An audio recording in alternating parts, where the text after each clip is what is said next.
আসসালামু আলাইকুম। Hello everyone, কেমন আছেন সবাই? আমি আলহামদুলিল্লাহ ভালোই আছি। এই মাছটার নাম কি? কেউ কি আমাকে বলতে পারবেন? আমার এই মাছটি কালকে রান্না করতে হবে। আমার হাসব্যান্ড এই মাছটি বাজার থেকে নিয়ে এসেছেন। উনি নিজেও নাম বলতে পারেন না। দোকানি ওনাকে নাম বলেছে, কিন্তু উনি এই মাছটি আগে দেখেনি, যার কারণে নামটি মনে রাখতে পারেনি। আজকে আমার হাসব্যান্ড আমাকে একদম হাতে কলমে কিভাবে মাছ কাটা লাগে সেটি শিখিয়েছেন। আমি কিছুটা শিখতে পেরেছি, কিন্তু আমি জানি আমি এটি আবার ভুলে যাব। মাছ, মাংস এগুলি আসলে আমি কাটতে পারি না। আমার কাছে এই কাজগুলি ভীষণ কঠিন মনে হয়। আমার বাসায় যখনই মাছ, মুরগি, গোশত যাই আনা হয় না কেন সেগুলি আমার হাসব্যান্ডই করে থাকেন। আসলে কাটাকাটি পুরো ব্যাপারটাই আমার কাছে কঠিন লাগে, সেটা হোক কোনো মাছ, হোক কোনো মাংস, কিংবা সবজি, কিংবা পেঁয়াজ, যাই হোক না কেন কাটাকাটির ব্যাপারটাই কঠিন। এগুলো একান্তই বাধ্য হওয়া ছাড়া আমি করি না। আজকে উনি মাছ কাটছেন আর বলছেন, দেখো কত সহজ, আসো আমি তোমাকে শিখিয়ে দেই। আমি পাশে দাঁড়িয়ে দাঁড়িয়ে সবসময় দেখি, আজকে একটু ওনার সাথে হাত লাগিয়েছি। উনি একদম ধরে ধরে আমাকে শিখিয়ে দিয়েছেন। তবে এই মাছটার নাম কিন্তু আমরা বলতে পারছি না। এই মাছটা যে কি মাছ আপনারা তো অবশ্যই জানবেন, আমাদেরকে কমেন্ট করে জানাবেন।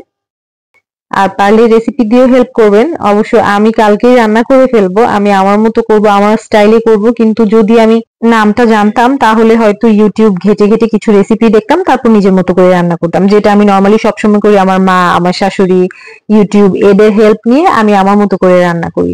হুবহু ওনাদের মতো হয় না, আবার খুব বেশি চেঞ্জও আসে না। তো যাই হোক, মাছ কাটা নিয়ে কথা বলছিলাম। এই দেখুন আমার হাজবেন্ড এগুলোর আঁশ তুলছে। আমিও আঁশ তুলেছি, আমার কাছে মনে হয়েছে যে চাকু দিয়ে তুললে সেটি আমার কাছে আরো ইজি লেগেছে। আমার হাসবেন্ড মাছ কাটছে আর আমি ওনাকে বলছিলাম পাশ থেকে, এটা এইভাবে করছো কেন, ওইটা কি ওরকম হবে নাকি, এটা এরকম না, আমার তো মনে হয় এই জায়গায় এটা ফেলা লাগবে।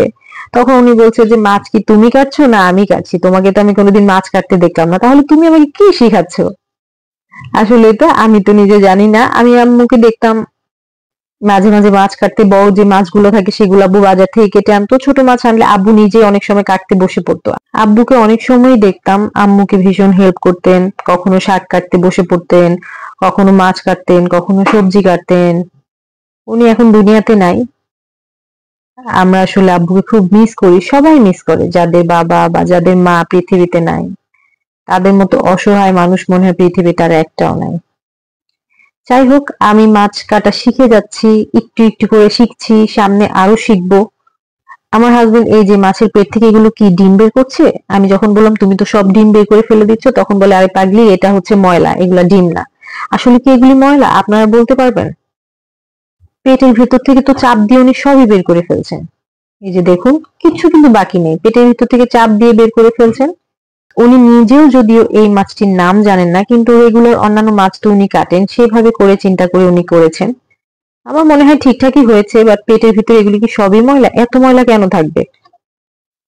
এ দেখুন, প্রথমে আঁশগুলো ছাড়িয়েছে, লেজের অংশ কেটেছে, তারপরে হচ্ছে উনি বুকে এখান থেকে একটু চাকু দিয়ে কেটে একদম ভেতর থেকে ময়লা বের করে নিয়েছেন। তারপর ঠোঁটটা কেটেছেন, কানের নিচের আঁশগুলো ফেলেছেন।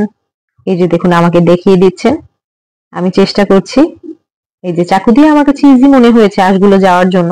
আমি চিংড়ি মাছ ছাড়া আসলে কোনো মাছই কাটতে পারি না, তারপরেও একসাথে পাশাপাশি দাঁড়িয়ে মাছ কাটতে ভালোই লাগছে। কিন্তু মাছের গন্ধটা আমার খুব মাথা ধরে, আমার ভালো লাগে না। এই যে পেট থেকে বের করছি, এগুলো তো ময়লাই, তাই না? ময়লার মতোই তো লাগছে, ডিম ডিম তো লাগছে না। আপনারা ভালো বলতে পারবেন যারা মাছটিকে চেনেন। আমি মাছ কাটায় খুব স্লো ছিলাম, তো আমাকে দেখিয়ে দিতে দিতে ওনার আরো দেরি হয়ে যাচ্ছিল। তারপর উনি নিজেই বলছিলেন যে, অনেক শিখেছো, এবার যাও হাত ধো, আমার বেবির কাছে যাও, আমাকে আমার কাজ তাড়াতাড়ি শেষ করতে দাও। আমি জিজ্ঞেস করছিলাম, আমি কি পরীক্ষায় পাশ করেছি? উনি বলেছেন 100% পাশ করেছো, প্লিজ তুমি তাড়াতাড়ি যাও। কিন্তু মাছের গন্ধ দূর করাটা হাত থেকে তো আসলে ভীষণ কষ্টকর। আমি হ্যান্ড ওয়াশ দিয়ে কয়েকবার ওয়াশ করার পরেও যায়নি। পরে আমি একটু লেবু চিপে নিয়েছি, এরপর একটু শান্তি পাচ্ছিলাম। আপনারা সবাই আমাকে রেসিপি দিয়ে হেল্প করবেন। ভালো থাকবেন।